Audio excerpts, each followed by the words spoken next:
तुम वही हॉस्पिटल वाली लड़की हो। प्लीज मुझे जाने दो, मैंने कुछ नहीं किया। सीआईडी की आदत नहीं है मुजरिमों को जाने देने की। हाँ, मैंने ही पैसे दिए थे उस लड़की को ताकि वो केमिकल वाली बेडशीट अंश के बेड पे बिछा सके। किसके कहने पे किया था तुमने ये? अंकित के। कहाँ मिलेगा ये अंकित? पता नहीं। अच्छा, तो ये तो पता होगा ना कि रिधिमा को कहाँ छिपा के रखा है। नहीं पता। ये पता नहीं, वो पता नहीं, तुम्हें पता क्या है स्वाति? गगन कहाँ है ये पता है मुझे।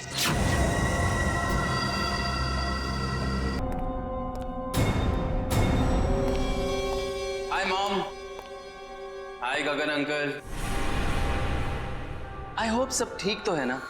आई मीन मेरी खातिरदारी में कोई प्रॉब्लम तो नहीं है ना? अंकित, जरूर मेरी परवरिश में कुछ कमी रह गई होगी जो आज मुझे ये दिन देखने को मिल रहा है। हाँ, आपके परवरिश में कमी रह गई। बचपन से लेकर जवानी तक आप मुझे बेटा बेटा कहती रही और आज एकदम से मुझे पता चलता है कि आप मेरी माँ नहीं है। माँ हो तो आप जैसी। लेकिन मैंने तुम्हें कभी अपने बेटे से कम प्यार नहीं किया अंकित। झूठ है, ये ड्रामा है। आप अपने बेटे को बचाना चाहती थी। माना कि ये सब राज को बचाने के लिए किया गया अंकित, लेकिन अंश और मैंने तुम्हें कभी भी उससे कम नहीं माना, उससे कम प्यार नहीं किया। मैं भी तो आपसे बहुत प्यार करता हूँ मम्मी, इसीलिए तो आपको पापा तक पहुंचाने के लिए यहाँ आया हूँ। और एक टिकट के साथ दूसरी बोनस टिकट फ्री। रिधिमा जी, गाड़ी उठा लीजिए, उसके सर पे खून सवार है।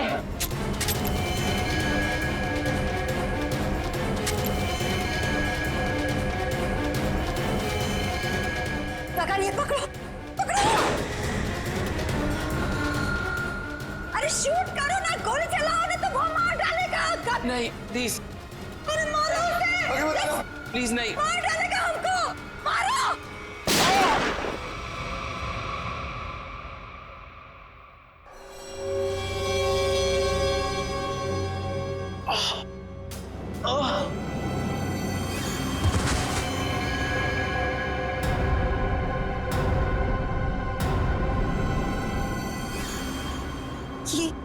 ये क्या क्या क्या तुमने उसे मार डाला? तुम उसके पैर पे फायर कर सकते थे ना, उसे मार डाला तुमने। गगन, व्हाट डिड यू डू? मेरे से घबराहट में गोली चल गई, वैसे मारना नहीं चाहता था।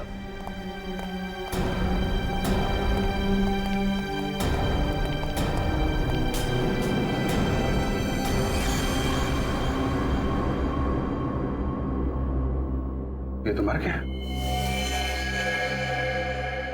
क्या ये सर? हाँ?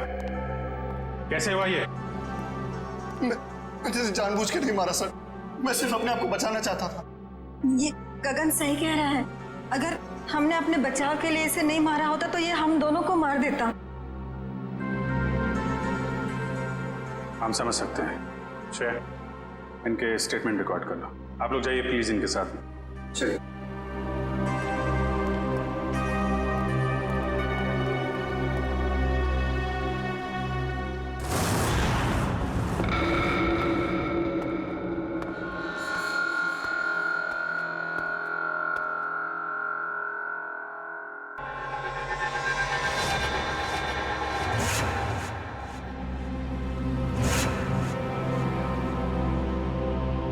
Mummy, mummy, mummy.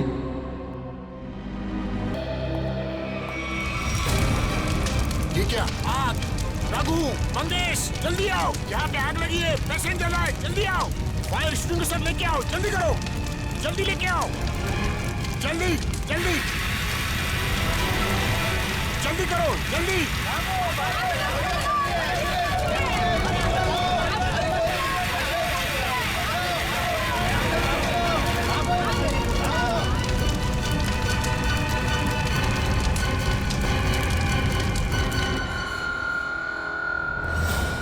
आइए सर, मैंने ही आपको फोन किया था। ये सब हुआ कैसे? समझ में नहीं आ रहा सर, देखते ही देखते पेशेंट को कैसे आग लग गई। प्लीज हटिए आप लोग।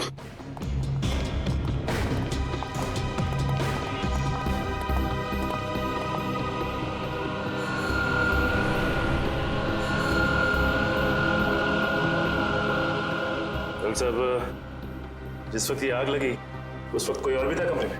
नहीं सर, कोई नहीं था। मिस्टर अंश के बॉडीगार्ड बाहर ही पहरा दे रहे थे।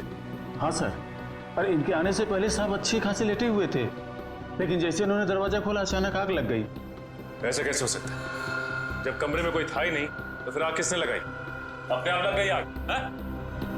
ये शॉर्ट सर्किट का चक्कर भी नहीं लगता, लेकिन ये आग जैसी भी लगी हो हम इसका पता कर ही रहेंगे। अंश, अंश,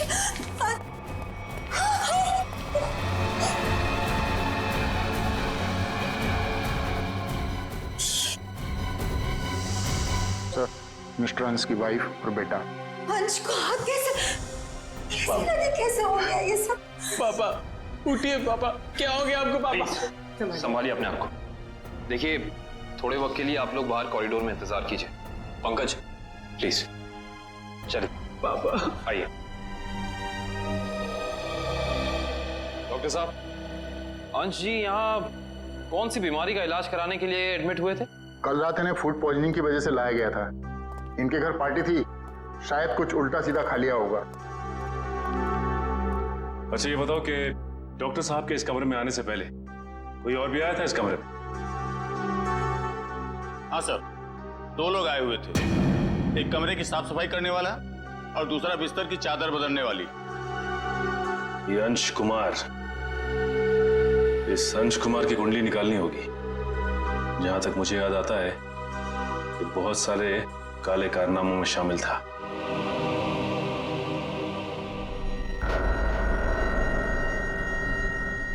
पंकज, रिधिमा और अंकित को घर भेज दिया? हाँ सर, बहुत रो रहे थे बेचारे।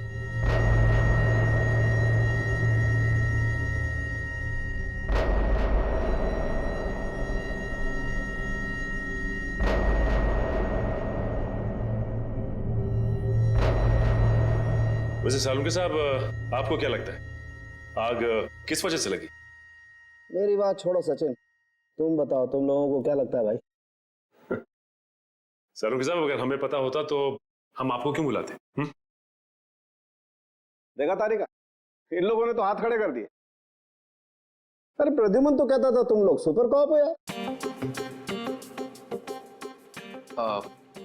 सर, हम तो सिर्फ तहकीकात कर सकते हैं, अंदाजा लगा सकते हैं, लेकिन इस साइंस के मास्टर तो आप ही हैं ना। तो ठीक है, अंदाजा क्या लगाते हो वो अंदाजा ही बता दो यार। सर, हमें ऐसा लगता है कि ये चिंगारी लगाने वाला कोई इंसान नहीं, बल्कि कोई वस्तु, कोई चीज है। हो सकता है, देखते हैं।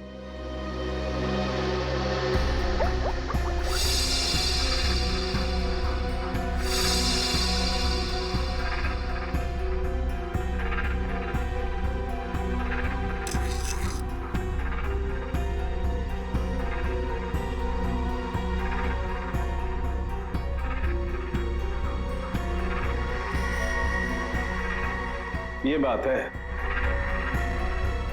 क्या बात है सर? अंश की इस चमड़ी के टुकड़े पर मुझे 2 किस्म के केमिकल मिले। एक का नाम कोजू और दूसरे का चिलिंगफी।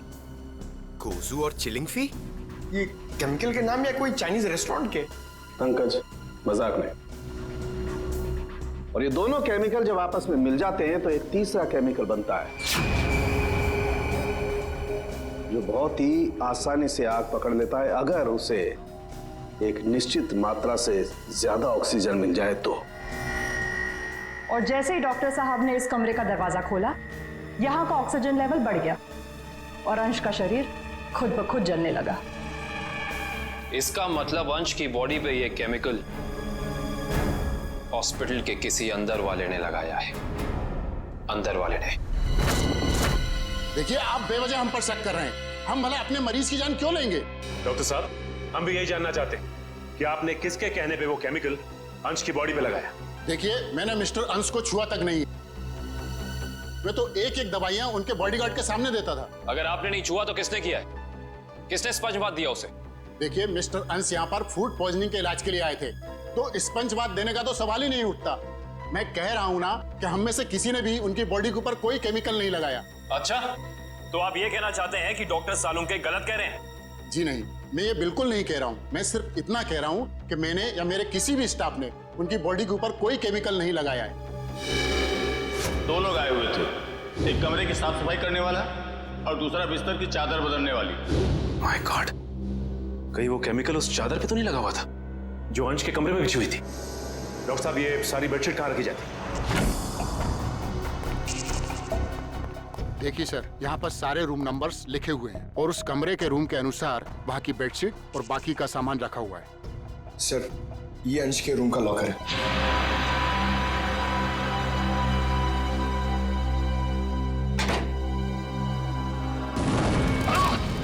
ठीक हो ना तुम? बाहर जाओ, फिर भी पकड़े। फायर एक्सटिंग्विशर, जल्दी। फास्ट।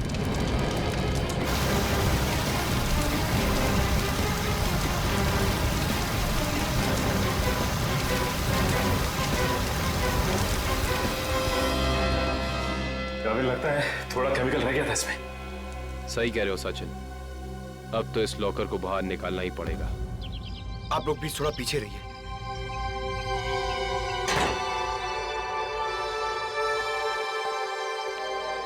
सर, प्लीज संभाल के।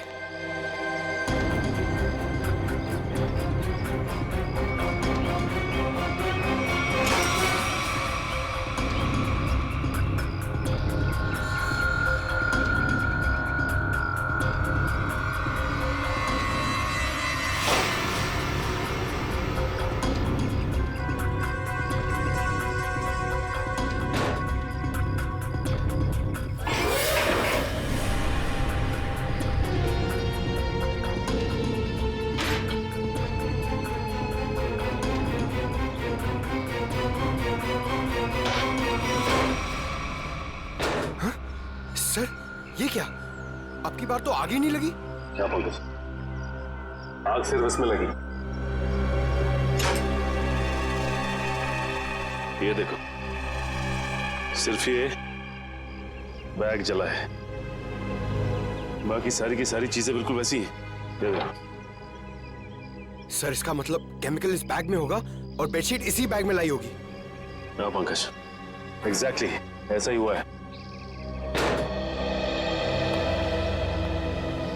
डॉक्टर साहब, ये वही लेडी है ना जिन्होंने अंश के कमरे में वो चादर बिछाई थी? जी सर, शीला। मैंने कुछ नहीं किया सर। मैं इन केमिकल्स के बारे में जानती तक नहीं हूँ। ज्यादा भोली मत बनो। अंश के कमरे की चादर तुमने ही बदली थी ना? बदली थी, मगर क्या? एक औरत ने मुझे 50,000 रुपए दिए थे और कहा था अंश साहब के कमरे में ये चादर बदल देना। उसने आपको पैसे दिए और आपने पैसे ले लिए? हाँ? एक बार भी नहीं सोचा कि इसके पीछे उसका मकसद क्या है? मुझे क्या पता था साहब, कोई ऐसे तरीके निकालेगा किसी का खून करने के लिए। उसका चेहरा पहचानती हो? स्केच बनवा सकती हो उसका? नहीं, उसने अपना चेहरा दुपट्टे से ढक रखा था। चेहरा ढका था, लेकिन कुछ तो याद होगा, कुछ तो देखा होगा। हाँ, उसके दाहिने हाथ पर एक काला सा निशान था, यहाँ पर।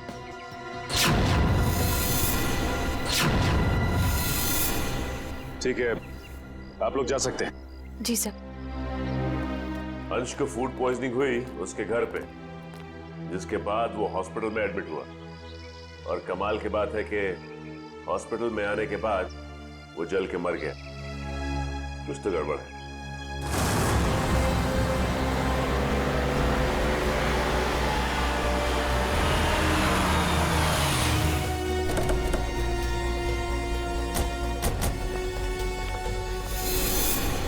सर, इस घर पे तो जगह जगह सीसीटीवी कैमरास लगे हुए और इतने सारे बॉडीगार्ड्स।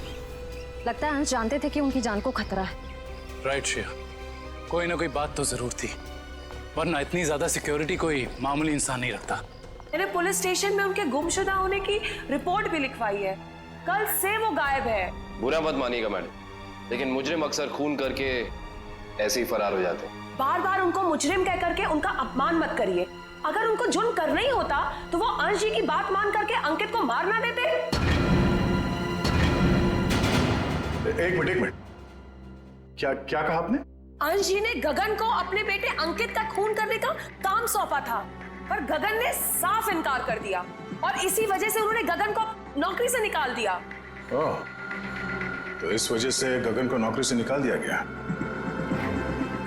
और कोई बाप अपने ही बेटे को मरवाना क्यों चाहेगा? सर नहीं सर, ऐसा नहीं हो सकता। आप प्लीज कह दीजिए झूठ है।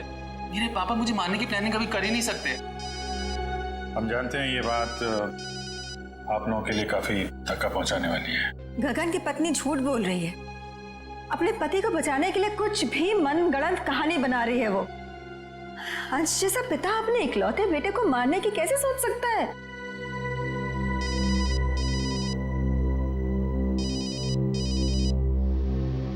किसका फोन है अंकित? चाहो तो बात कर लो। नहीं सर, इंपॉर्टेंट फोन नहीं है। एक्चुअली मेरा एक फ्रेंड मुझे मिलने के लिए परेशान कर रहा है और फिलहाल मैं किसी से मिलना नहीं चाहता।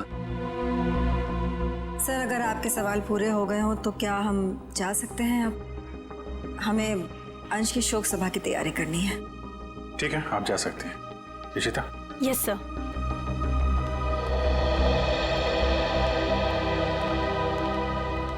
सर, जब अंकित का फोन बज रहा था तब उसका रवैया कुछ अजीब सा नहीं हो गया? लग तो रहा था कुछ छुपा रहा है। नजर रखो इस पे।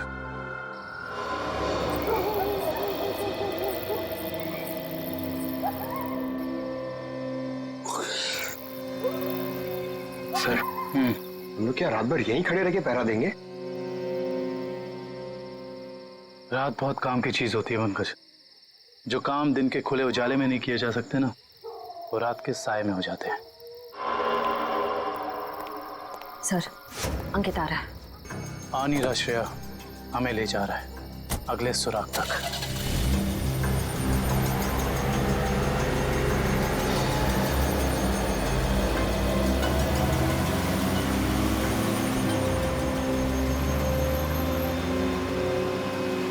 Let's go.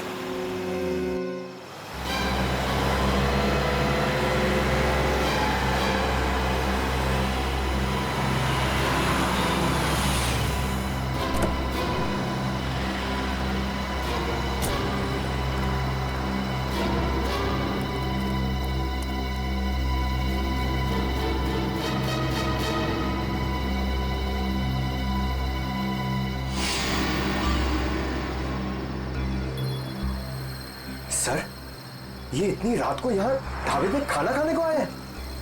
नहीं पंकज, खाना खाने नहीं आया ये यहाँ ऐसे इंसान का इंतजार कर रहा है जिसे ये दिन के उजाले में नहीं मिल सकता।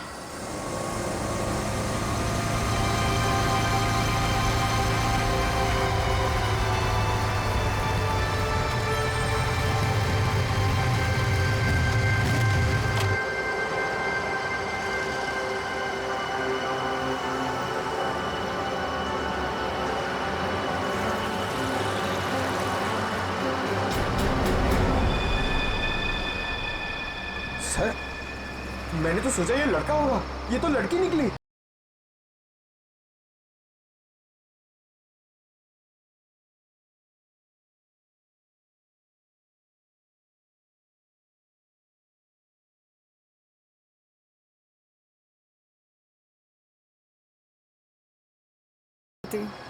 क्यों पसंद नहीं करती? मालूम नहीं, पर नहीं करती और उनके गुस्से से मुझे बहुत डर लगता है। ठीक है, नहीं बताएंगे। सब बचपन से ही मुझे प्रिंसिपल ऑफिस के बाहर खड़े होने में बड़ा डर लगता था। कभी सोचा नहीं था कि सीआईडी का काम मुझे एक बार फिर यहीं ले आएगा। काफी शरारती बच्चे थे तुम, इसलिए प्रिंसिपल के कैबिन के बाहर खड़े कर दिए जाते थे। बस यूं ही कभी कभी टीचर पनिश कर देते थे। आइए, आपको प्रिंसिपल साहब ने अंदर बुलाया। हेलो। हेलो। सॉरी, आप लोगों को इंतजार करना पड़ा। That's okay. हम यहाँ अंकित कुमार नाम के एक स्टूडेंट के बारे में कुछ जानकारी हासिल करने आए हैं। अंकित कुमार? तो वो तो बहुत ही ब्राइट स्टूडेंट है इस कॉलेज का। पढ़ाई लिखाई, खेल कूद, डिबेट, ड्रामा हर चीज में वो नंबर 1 रहता है। अच्छा, इतना होनहार है वो? हाँ, बल्कि इस बार कॉलेज का स्टूडेंट ऑफ ईयर अवार्ड भी तो उसे ही मिला है। ये देखिए, ये नहीं उसकी फोटो। इसमें अंकित कुमार कहाँ है? यही तो है। ये नहीं, आपको कोई गलतफहमी हो रही है। हम लोग अंश कुमार के बेटे अंकित कुमार के बारे में बात कर रहे हैं। हाँ हाँ, यही तो है, अंश कुमार और रिद्धिमा का बेटा। सर, अगर ये असली अंकित है तो फिर वो कौन है? जो कोई भी है, उसके इरादे ठीक नहीं है। और रिद्धिमा जी ने हमें उसके बारे में बताया क्यों नहीं? रिद्धिमा जी कहाँ हैं? मैडम अपने कमरे में हैं। आइए।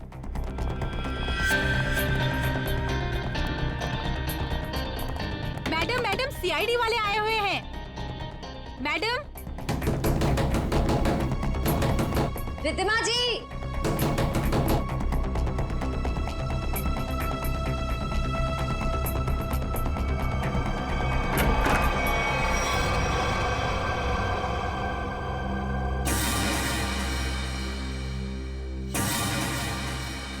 सर, कमरे में तो कोई नहीं है।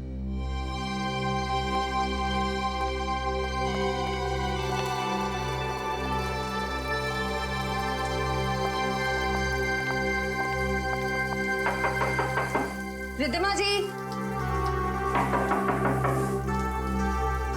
कोई नहीं है।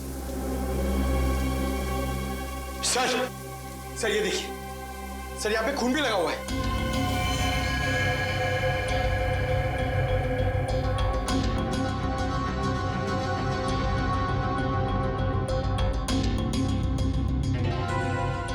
शायद रिद्धिमा जी का किडनैप हो गया है। इन टुकड़ों को देख के तो यही लगता है कि उनकी किडनैपर के साथ हाथापाई हुई होगी। अंकित कहाँ है? बुलाओ उसे। अंकित बाबा तो आज सुबह घर से बाहर चले गए हैं। निखिल, अंकित को फोन लगाओ।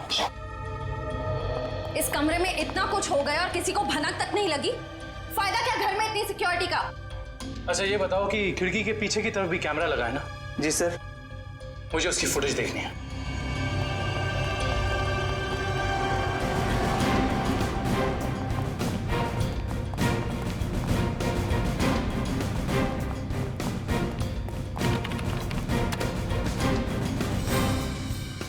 सॉरी सर, लगता है कैमरा 2 घंटे से बंद है।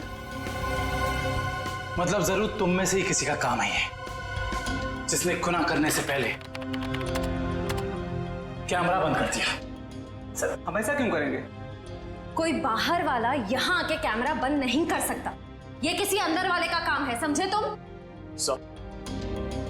यस सर, अंकित का फोन बंद आ रहा है।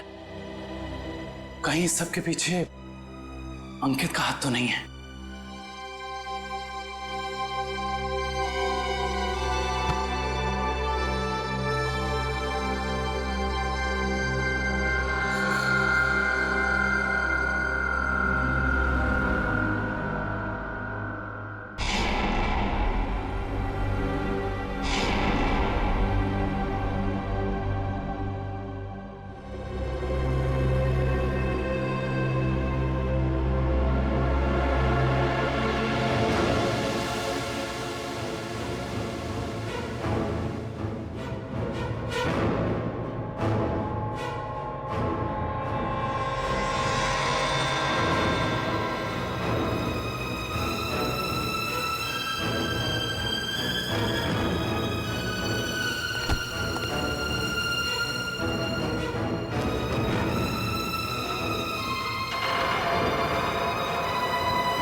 रिद्धिमा जी, रिद्धिमा जी, मैडम जी, रिद्धिमा जी, उठिए मैडम जी, रिद्धिमा जी। गगन तुम मुझे यहाँ कहाँ लेकर आए हो? मेरे पति को मार दिया, आप मुझे भी मारोगे? नहीं नहीं, ये आप क्या कह रही हैं? मैंने तो अंश साहब का नमक खाया है, उनके लिए जान दे सकता हूँ। मैं मारने का तो मैं सोच भी नहीं सकता। तो फिर कौन लेकर आया मुझे यहाँ पर? क्यों आए हम? शायद उसी ने जिसने हम दोनों को किडनैप किया है। तुम भी? जी हाँ, मैं भी आप ही की तरह इस चारदीवारी में कैद हूं। हे भगवान, उसका अगला निशाना कहीं मेरा राज तो नहीं? तो तुम हो राज, अंश और रिधिमा जी के असली बेटे। जी सर, मुझे तब तक यकीन नहीं कि पापा इस दुनिया में नहीं रहे। रब्बी ने तो मुझे इस बारे में कुछ बताया तक नहीं। लेकिन रिधिमा जी ने ये बात छुपाई क्यों तुमसे? उसी वजह से जिस कारण से उन्होंने मुझे दुनिया से छुपा कर रखा और अंकित को अपना बेटा बना लिया। लेकिन ऐसी भी क्या वजह थी जिसने एक माँ बाप को अपने बेटे से दूर कर दिया? सर, आप तो सीआईडी वाले, आपसे तो कुछ बात छिप नहीं सकती। अपने खानदानी बिजनेस को आगे बढ़ाने के लिए मेरे पापा ने कुछ गैर कानूनी काम किए हैं। जी हाँ, जैसे रिश्वत देना, करप्शन को बढ़ावा देना, गैर कानूनी बिल्डिंग्स बनवाना और कभी कभी गैंगस्टर्स की मदद करना। सर, मुझे कहते हुए बहुत शर्मिंदगी है कि मेरे पापा इस देश के अच्छे नागरिक नहीं बन सके और वो बहुत ही अच्छे पिता थे। इन गैंगस्टर से बचाने के लिए उन्होंने मुझे दुनिया से छुपा कर रखा। तो तुम्हारी सुरक्षा के लिए उन्होंने तुम्हें खुद से दूर कर दिया और गोद ले लिया अंकित को, ताकि कभी कोई तुम्हारे परिवार को नुकसान पहुंचाता तो निशाने पे अंकित होता, तुम नहीं। एग्जैक्टली। और जब ये बात अंकित को पता चली, उसका रवैया कुछ उखड़ सा गया। उसने मम्मी पापा की इज्जत करना बंद कर दिया। पिछले कुछ दिनों से तो वो पापा को ब्लैकमेल कर रहा था कि अगर उसे प्रॉपर्टी का आधा हिस्सा नहीं मिला तो वो ये राज पूरी दुनिया को बता देगा। सर हो सकता है शायद इसी वजह से अंश ने अंकित को मारने के लिए गगन से कहा। हाँ सर, हो सकता है कि गगन की वाइफ सच कह रही है। हो सकता है, और ये भी हो सकता है कि रिधिमा जी की किडनैपिंग में उनके गोद लिए हुए बेटे अंकित का ही हाथ हो। सर, प्लीज मेरी मम्मी को बचा लीजिए। मैं पहले ही अपने पापा को खो चुका हूं, मम्मी को नहीं खोना चाहता। घबराओ मत, कुछ नहीं होने देंगे मेरी रिधिमा जी को। अंकित के पोस्टर पूरे शहर में लग चुके हैं, कोई ना कोई उसे जरूर देख लेगा। हेलो, कहाँ? चिंचोली क्रॉसिंग? आप कौन बोल रहे हैं? हेलो हेलो सर, गुमनाम कॉल आया, कह रहा था कि चिंचोली क्रॉसिंग पे मिलो, कुछ जरूरी बात करनी है। जरूरी बात करनी है? फिर तो मिलना पड़ेगा।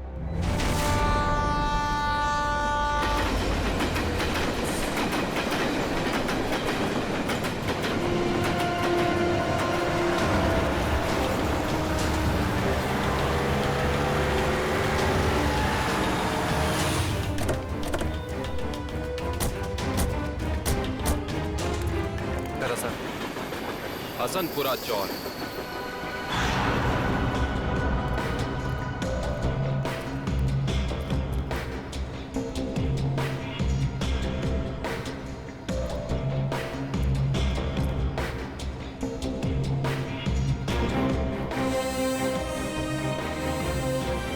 ये इधर रहता है, इधर। हाँ।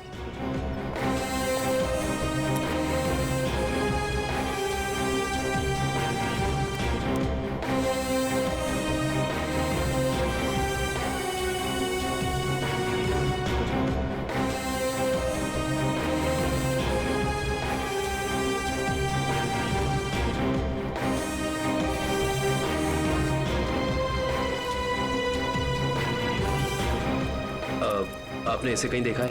हाँ, उस तरफ रहता है। Thank you. सर, पता चल गया, अंकित उस घर में आता जाता था। Sir sir sir sir sir बहुत मुश्किल हुई सर, लेकिन मैंने पता कर लिया है। अंकित इसी घर में आता जाता था, ये घर में। पंकज, हम सबको पता है। अब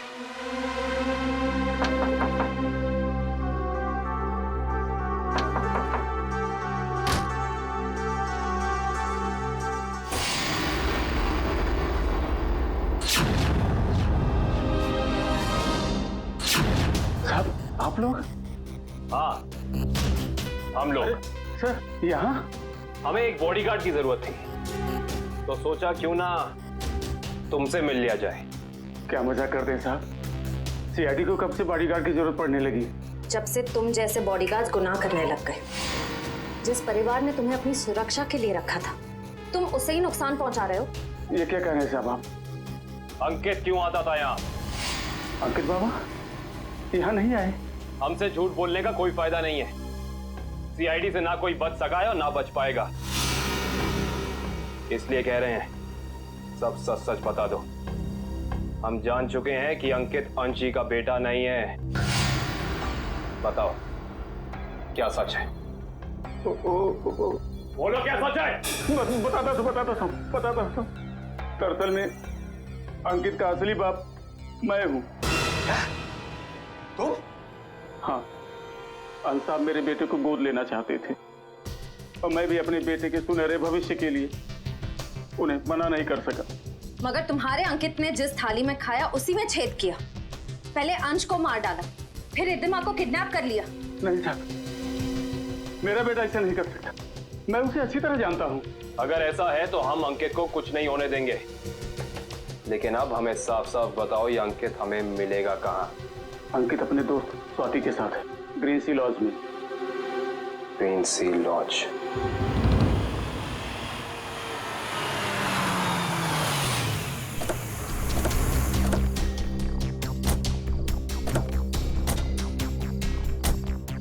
सर, ये अंकित की गाड़ी है।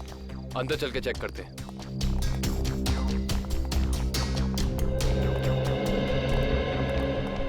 सीआईडी, उस सफेद गाड़ी में जो आए हैं वो कौन से कमरे में ठहरे हुए?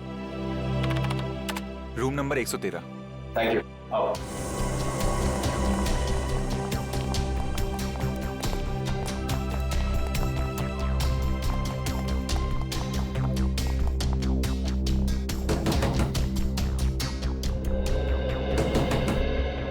कौन है?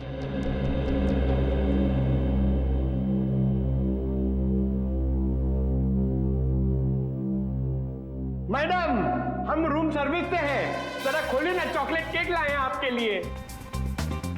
मगर हमने तो केक नहीं मंगवाया।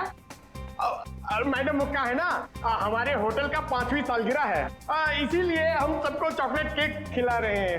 आप भी खाइए ना प्लीज। सीआईडी?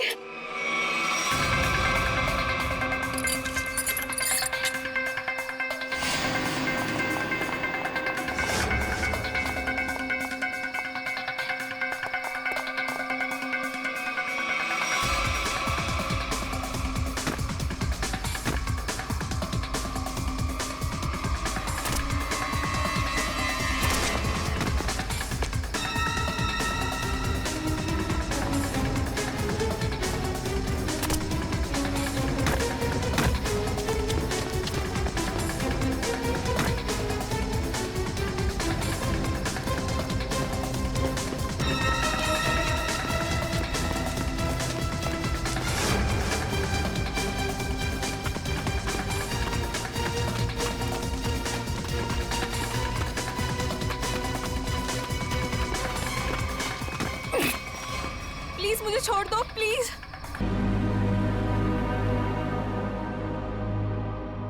मम्मी,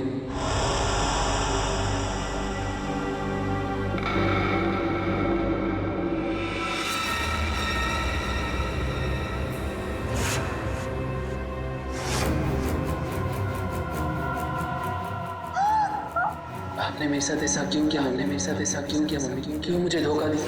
क्यों मुझे धोखा क्यों मुझे मार दिया? क्यों मुझे मार दिया? बोलिए मम्मी, जवाब दीजिए। बोलिए मम्मी, जवाब दीजिए। क्यों किया आपने ऐसा मेरे साथ? क्यों किया आपने ऐसा मेरे साथ? क्यों हमने बेटे को मार दी? क्यों हमने बेटे को मार दिया? जवाब दीजिए मम्मी, जवाब दीजिए मम्मी। बोलिए आपने ऐसा क्यों किया? बोलिए आपने ऐसा क्यों किया? क्यों मुझे मारा? क्यों मुझे मारा? क्यों मुझे मारा? क्यों?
तुम्हें तो मैंने मरवा दिया था ना, तुम जिंदा कैसे हो गए? मरे हुए लोग कभी जिंदा नहीं होते रिधिमा जी। ये सब तो सीआईडी का प्लान होता है, गुनहगार से उसका जुर्म कबूल कराने का। अंकित तो कभी मरा ही नहीं था। इतना बड़ा धोखा मेरे साथ। मैं धोखा तो तुमने दिया। मैंने जो कुछ भी किया अपने बेटे के लिए किया है। राज, तुम्हारे पापा तुम्हें अपने गैर कानूनी बिजनेस में शामिल करना चाहते थे, लेकिन मैंने तुम्हें हमेशा गुनाहों के इस साए से दूर रखना चाहा। माँ, मैंने कभी सपने में भी नहीं सोचा था तुम भी पापा की तरह इस तरह गुनाहों के दलदल में धंसी हुई हो। और इसीलिए इन्होंने पापा को मारने के लिए मेरी मदद ली थी और प्रॉपर्टी में 25% शेयर देने का वादा भी किया था। इस प्लान में तुम दोनों मिले हुए हो, इसके बारे में तुम्हारी दोस्त स्वाति ने हमें पहले ही बता दिया था। उस पार्टी के दिन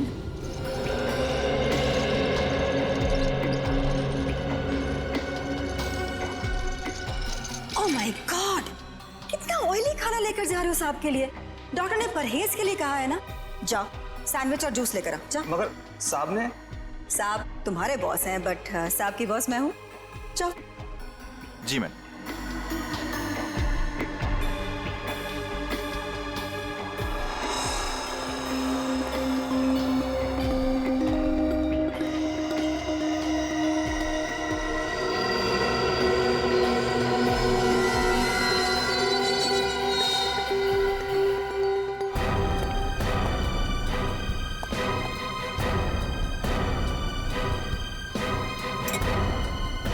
गुड, तुम जाओ, मैं साहब को खाना खिला दूंगी। जी मैं कभी सोच भी नहीं सकता था कि आप ऐसा करेंगे। खुद गुनाह किया और मुझे फंसा दिया। तो और क्या करती? तुम्हें पता चल गया था कि अंकित अंश को मारना चाहता है, इसीलिए मैंने आखिरी वक्त पर सारी बाजी पलट दी। और उस पलटी बाजी में मेरी भी बलि चढ़ा दी थी।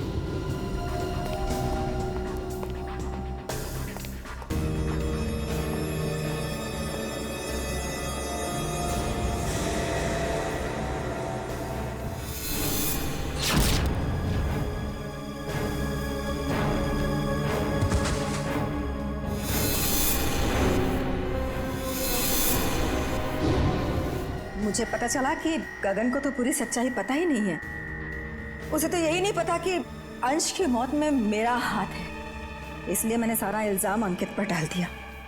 राज, मैंने ये सब तुम्हारे लिए किया बेटा। गुनाहों पे ममता की चादर ओढ़ देने से तुम्हारे पाप धुल नहीं जाएंगे मैडम।